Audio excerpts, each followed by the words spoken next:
Magandang umaga po sa inyo mga tropa. Welcome po to my YouTube channel, Carlito Gayomato. Sa umagang ito, mag-build up tayo ng busing mga tropa. Busing ng backhook.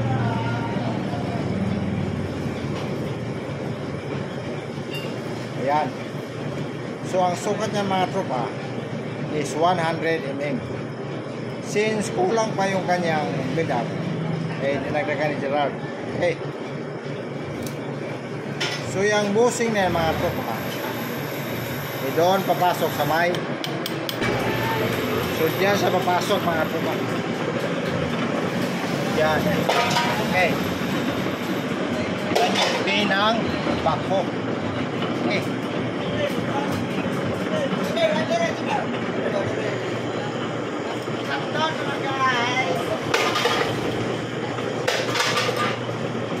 At ito pa yung isang pin na na-worn out.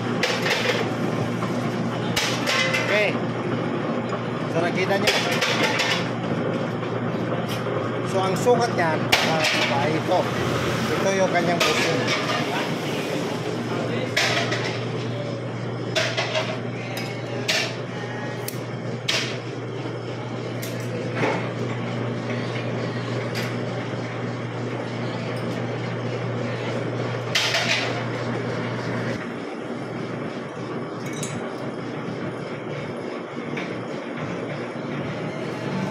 So, ang build up niya mga tropa tapos na. So, ang susunod natin gawin dyan ay isi-sentro. Kasi nawala yan sa sentro.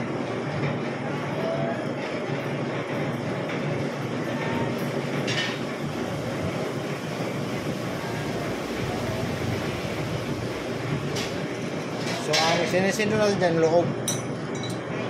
Kasi yung labas niyan ay baku-baku pa. So, saan tayo kukuha ng sentro? Ito sa loob. Okay.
So, ang susunod gawin natin ay basining na po.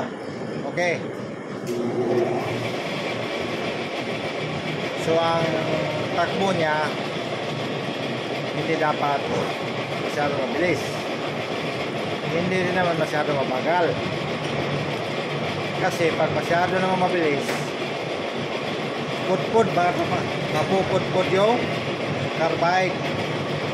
So, ganyan lang ang kakanya. Ganyan lang ang takbo niya.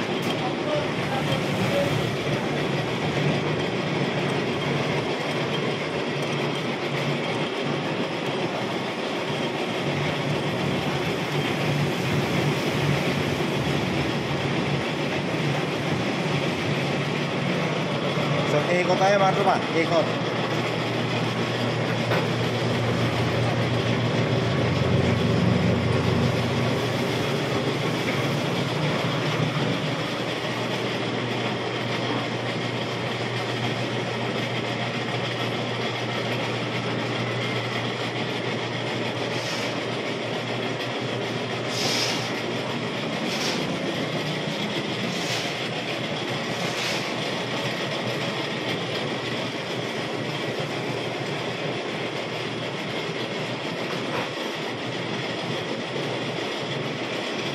saka yung medyo pagpakain niya mga tropa, medyo panayin lang muna. Kasi alam mo kung bakit. Yung surface niyan, yung labas niyan, since na mayroon siya build up, baku-baku pa yan. Okay. So dahil baku-baku pa, pagdahan-dahan muna tayo.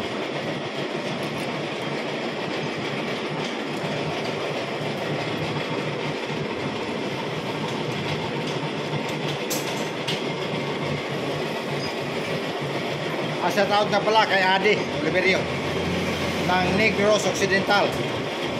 Adi, shout out.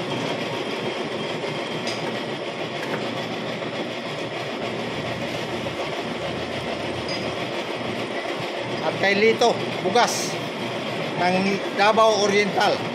Okay, shout out.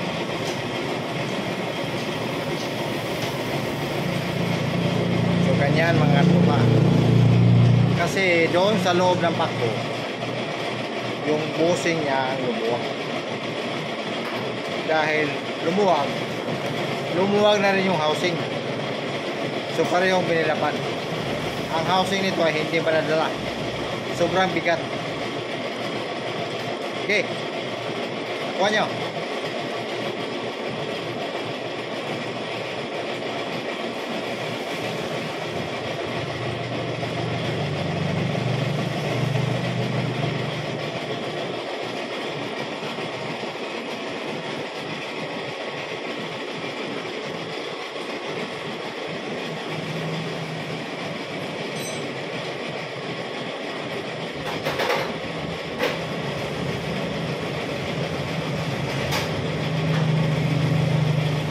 Ang pin yan mga katropa ay tinaturno sa kabilang turno. Okay. So punta natin mga katropa.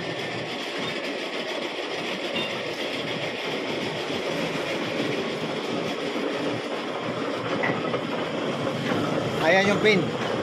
Tapos na.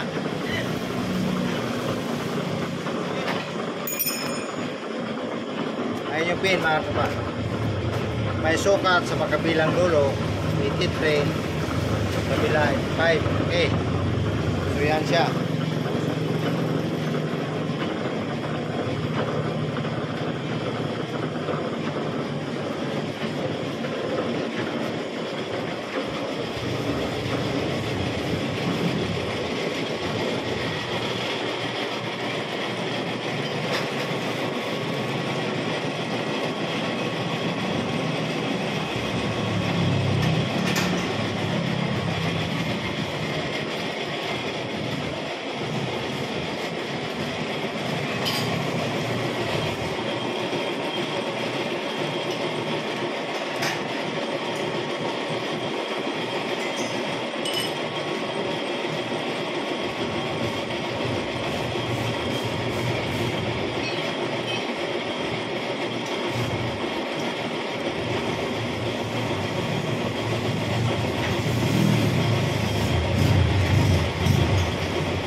So kung may natutunan kayo sa video natin ito, pag-like, share, at subscribe.